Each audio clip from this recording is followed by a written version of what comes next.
Voilà, une fois de plus, je suis content de vous accueillir dans cette plateforme, la plateforme de votre série en Christ.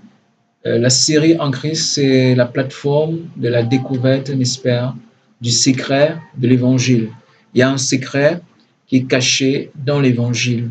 Et aujourd'hui, le Seigneur voudrait que les uns et les autres parviennent à la découverte de ce secret et surtout dans l'expérience de ce secret. De quoi s'agit-il? De quoi parle le secret? Quel est son contenu? Quels sont comment on dit? Quel est le caractère? Pourquoi est-ce qu'il a été caché? D'accord? Pourquoi aujourd'hui il est révélé? C'est de ça que nous allons aborder dans cette petite vidéo spéciale que j'ai décidé de faire comme ça pour toujours apporter un droit de réponse à tous ceux qui veulent savoir, comprendre l'évangile. Vous savez, l'évangile est la bonne nouvelle de Dieu. Mais la plupart d'entre nous n'avons pas encore écouté ni reçu la bonne nouvelle. Et nous estimons que le temps est venu pour vous d'écouter la bonne nouvelle. Le temps est venu pour vous d'être édifié dans la bonne nouvelle. Quelle est cette bonne nouvelle que le monde a besoin d'entendre pour vivre?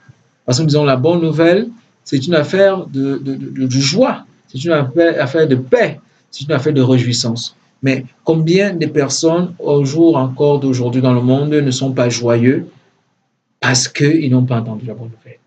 Et Isaïe a posé la question, n'ont-ils pas entendu? Mais la question que je voudrais également poser, avez-vous déjà entendu la bonne nouvelle de l'Évangile?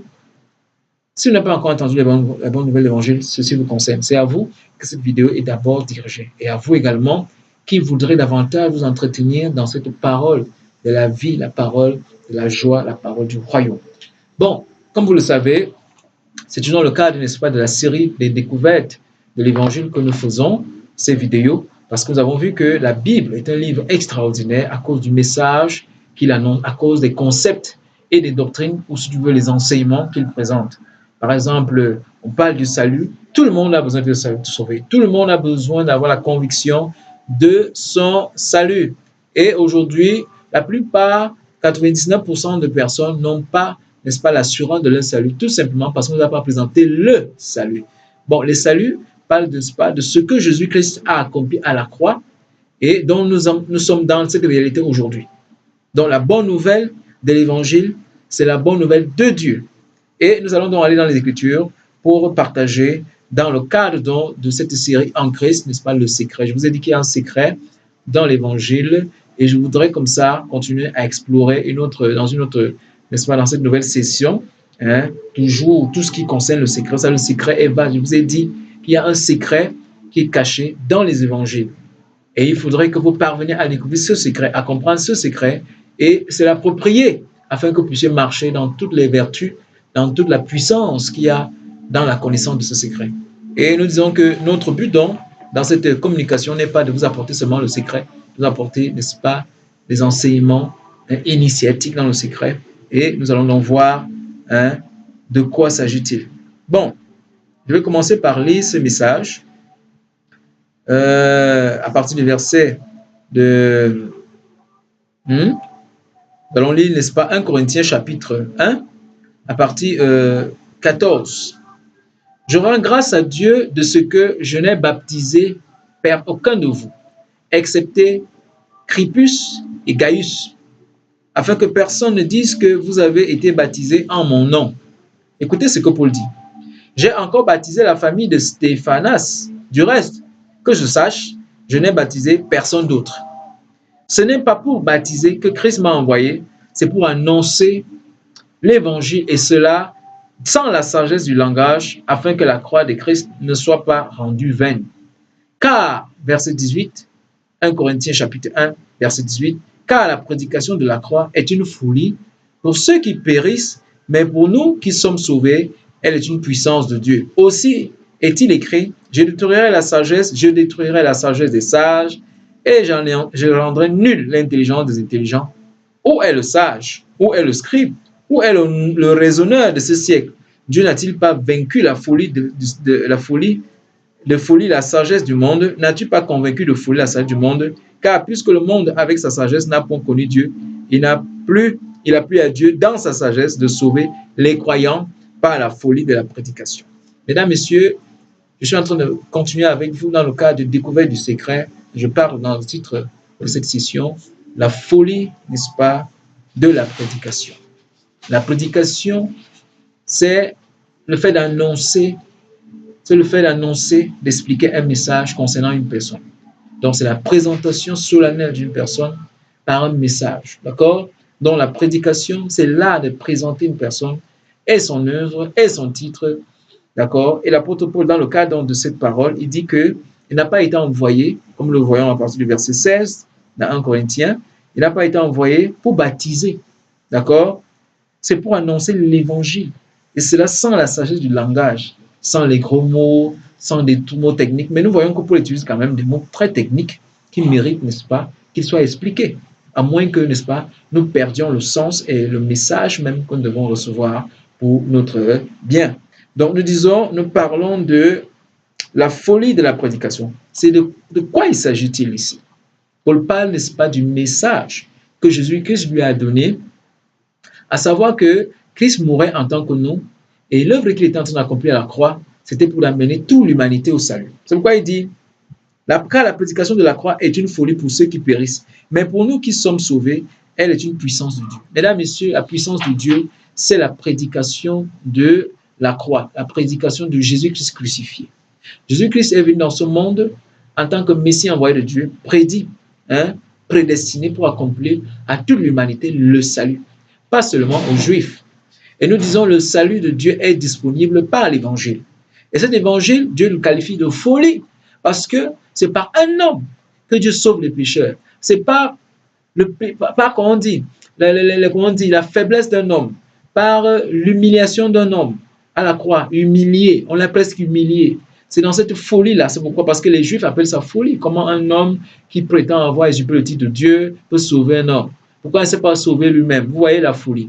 Les gens ne comprenaient pas que derrière cet acte mortuaire, cet acte, n'est-ce pas, de crucifixion, Jésus-Christ était le sacrifice de Dieu, était celui par qui Dieu, n'est-ce pas, passait pour accorder le salut spirituel, intellectuel, moral à toute l'humanité. Et ce que Paul donc dit ici, c'est que il n'est pas venu prêcher la loi, il n'est pas venu prêcher autre chose que Christ le crucifié. Donc il dira, je rends grâce à Dieu de ce que je n'ai baptisé aucun de vous, excepté Christ et Gaius, afin que personne ne dise que vous avez été baptisé en mon nom. J'ai encore baptisé la famille de Céphas, du reste que je sache, je n'ai baptisé personne d'autre. Vous voyez, Paul fait ici allusion au baptême parce que lorsqu'il a commencé à évangéliser, les gens exigeaient qu'il baptise. Il dit, pourquoi est-ce qu'il ne baptise? Parce que vous voyez, Jean-Baptiste disait, son baptême c'était le baptême d'eau, le baptême de la loi. Et il disait qu'il allait venir un autre qui allait être au-dessus de lui, et qui allait baptiser non de l'eau, non du baptême d'eau, mais du baptême de l'esprit. Donc, Paul est en train de prêcher l'évangile qui conduit les gens à l'expérience du baptême de l'esprit. Nous allons donc lire cela, et nous allons encore lire un passage pour comprendre pourquoi est-ce que Paul dit qu'il n'est pas venu pour prêcher le baptême. Parce qu'à un moment donné, le peuple a commencé donc à considérer plus le baptême d'eau, parce que ça allait renvoyer un peu à l'ancienne image de ce que Jean-Baptiste faisait. Alors que Paul avait reçu un ministère différent. Il avait été envoyé à ramener les gens par l'obéissance à l'évangile à Christ. Il devait prêcher Christ et Christ est crucifié. C'est pourquoi il dira dans le livre de chapitre, Corinthiens chapitre 1, Corinthiens livre 1, chapitre 2, il dit, pour moi frère, lorsque je suis allé chez vous, ce n'est pas avec une supériorité de langage, vous voyez, il étudie le même mot. Supériorité de langage ou de sagesse que je suis allé vous annoncer le témoignage de Dieu. Parce que les Grecs aimaient les gros mots, tu vois. Et les Juifs également avaient toujours une perception, les discours de la loi. Et donc, lui, il n'est pas venu avec un gros français ou alors un langage spécifique, technique sur l'analyse exégèse de la loi. Il est seulement venu prêcher, présenter, prêcher, prédiquer, faire la prêche d'un seul homme. Présenter un homme, Jésus-Christ, véritable Dieu, véritable homme, en qui le salut se trouve. En qui, d'après Acte 4.12, le seul nom qui n'était donné, c'était le seul nom par lequel quiconque veut avoir le salut authentique que Dieu approuve, que Dieu a rendu disponible, c'est Jésus. D'accord? Donc, Jésus est le seul nom qui peut te donner le salut. Jésus-Christ est le seul nom. Acte 4.12, va le lire. Il dit le seul nom, c'est Dieu qui dit, qui fait le témoignage sur Jésus. Il a dit également, lorsque Jésus-Christ était baptisé par Jean-Baptiste, qu'est-ce que l'Esprit a dit? L'Esprit du Seigneur a dit que celui-ci est mon bien-aimé en qui j'ai mis tout mon affection, écoutez-le. Donc Jésus-Christ est celui par qui Dieu nous a montré la voie du salut, est celui par qui nous comprenons aujourd'hui qui nous sommes. En fait, nous comprenons le salut parce qu'il est le chemin, la vérité, le salut. Jean 14, 6. Donc, Jésus-Christ est le chemin, la vérité et la vie éternelle. Donc, celui qui va avoir la vie éternelle, celui qui va avoir la vie, qui veut connaître la vérité, il doit, n'est-ce pas, recevoir le témoignage que Dieu a rendu à son Fils par la croix.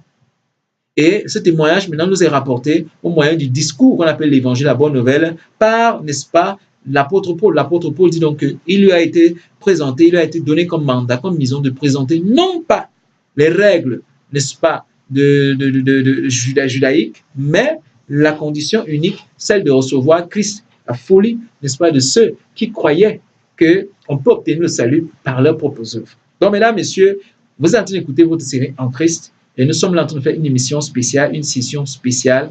Et nous parlons dans le cadre de cela, nous parlons de la folie de la prédication. Vous savez, vous ne pouvez pas entrer dans le mystère en Christ si vous ne comprenez pas la prédication que Paul expose dans ses 14 épîtres de façon détaillée et dont il ne résume pas le mot en Christ. Je vous ai dit, le mot en Christ, c'est le concept de Paul, c'est la signature que Paul met dans tous ses épîtres. En quelque sorte, on a rassemblé, on a étudié les épîtres, on a analysé les épîtres, on s'est rendu compte que Paul utilise le mot en Christ plus de 147 fois dans tous les épîtres, plus qu'aucun autre mot dans toute la Bible.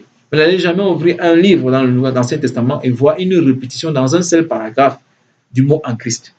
Donc, cette redondance, cette répétition, c'était un peu une manière pour Paul de nous attirer notre attention, de dire, regardez, prenez ceci au sérieux parce que vous allez le voir, mesdames, messieurs, et c'est ce que j'enseigne d'ailleurs dans une série spéciale, je le ferai une fois de plus dans le cadre, n'est-ce pas, des séries en Christ pour comprendre le secret, pour comprendre l'évangile et les bienfaits suite de l'évangile dans nos vies qui mettons nos foi en Jésus et en son œuvre. Allons voir que quand Paul dit en Christ, comme dans le livre d'Éphésiens, chapitre 1, verset 3, il dit en Christ avons été bénis de toutes les bénédictions dans le lieu spirituel. Béni soit Dieu le Père qui nous a bénis de toutes les bénédictions spirituelles dans le lieu céleste en Christ. Vous voyez, après ça, il met le point d'exclamation. Quand vous enlevez, vous faites la synthèse, vous faites la contraction du texte. Déjà que le texte en Christ est contracté, mais quand on fait encore la contraction du texte, en enlevant tout, n'est-ce pas, les mots superflus qui tournent, n'est-ce pas, qui encadrent tout un texte ou qui remplissent les pages, vous retrouvez seulement un seul mot en Christ, point d'exclamation.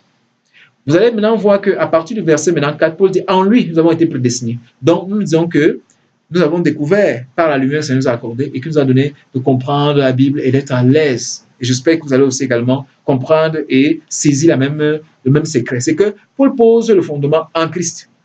Et il dit en lui. Donc, vous voyez que toute préposition subordonnée que Paul décrit, toutes les prophéties, toutes les doctrines, tous les enseignements qu'il est sur le point d'exposer ou de faire l'exégèse en partant de l'Ancien Testament, parce que lui, il avait l'Ancien Testament, il avait les anciens papyrus et anciens témoignages.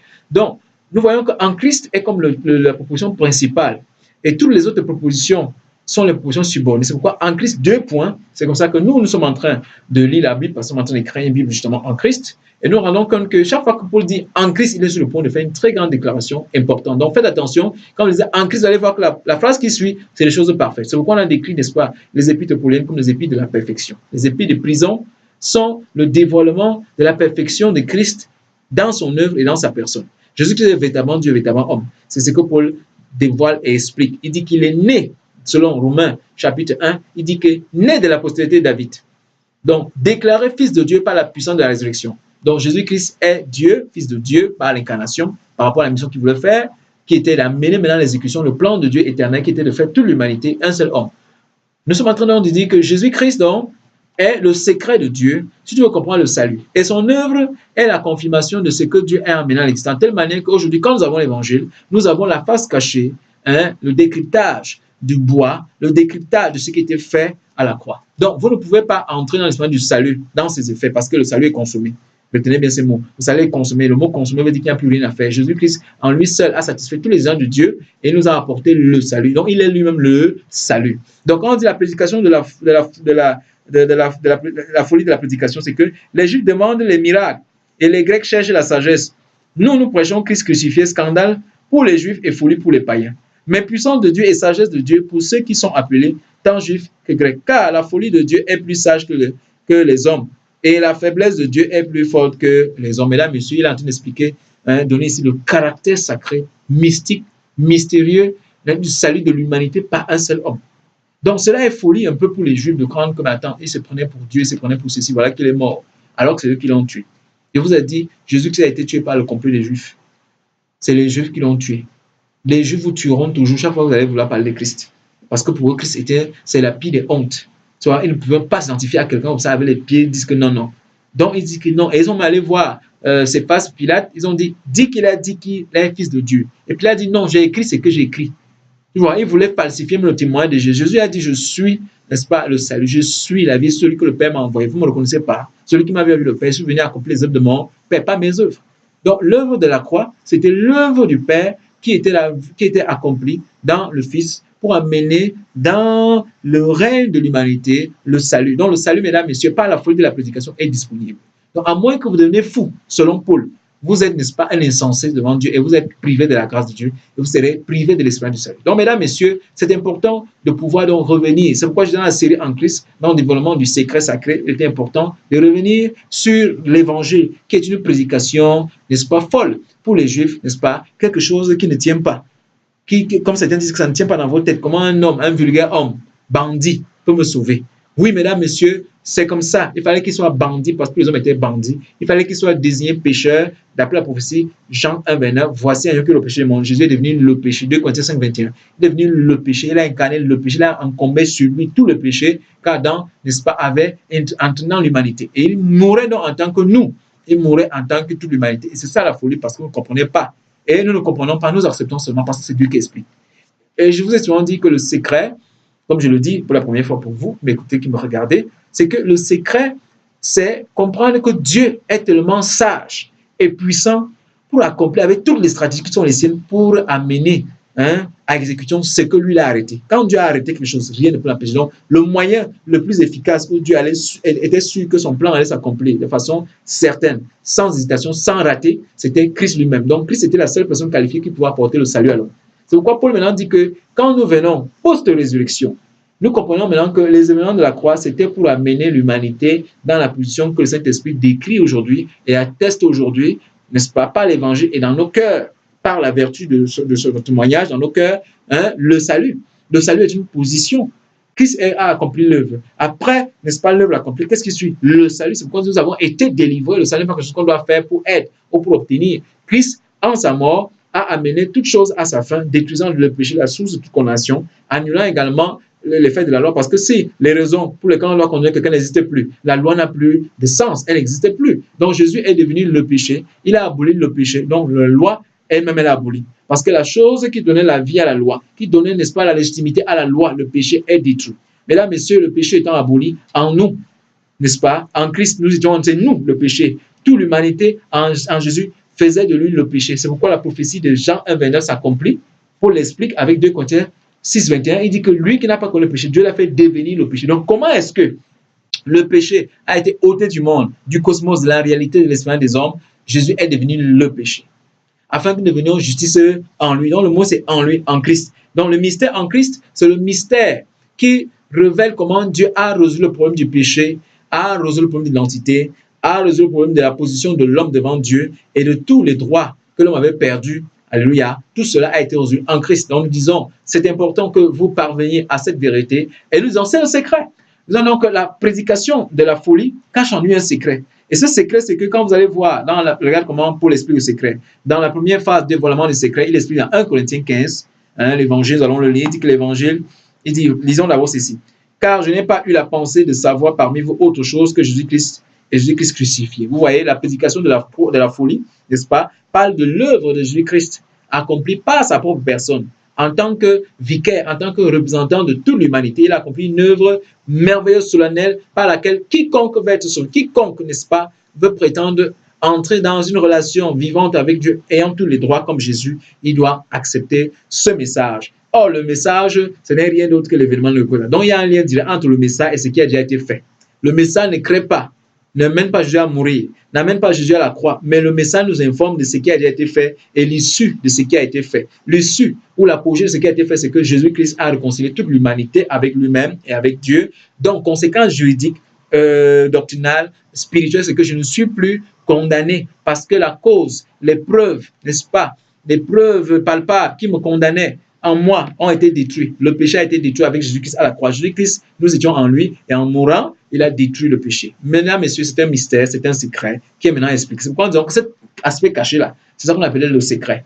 Comment Dieu a résolu le premier péché? Il a caché cela à l'humanité. Il a caché cela à Moïse.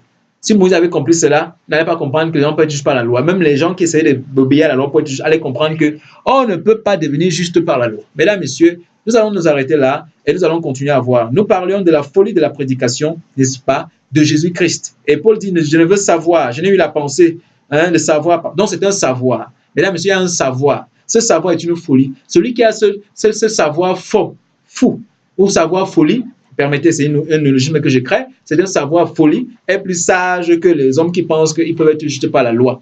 Mais celui qui vit par la loi est fou selon Dieu. Mais celui qui croit en l'évangile, folie de la prédication, de la bonne nouvelle, est sage devant Dieu parce qu'il a compris que il faut plutôt se soumettre à la sagesse de Dieu parce que Dieu est plus sage que nous. On nous a dit tout chemin mène à Rome, mais Jésus dit, Dieu dit par le Fils qu'il est le seul chemin entre Dieu et les hommes qui dit vrai. Donc soyez un peu sages. Donc je vais m'arrêter là, raisonnons un peu et allons du côté de Dieu. Dieu est plus sage, Dieu est plus stratagème et Dieu est plus efficace que le marabout ou même le prêtre ou même le pasteur qui me dit qu'il faut faire ceci pour obtenir le salut. Alors que Dieu a résolu l'équation en Jésus de tous les problèmes de l'homme en un seul jour. Et Jésus a dit, et c'est là que je vais chuter, dans Jean 19:30, Tetelestai.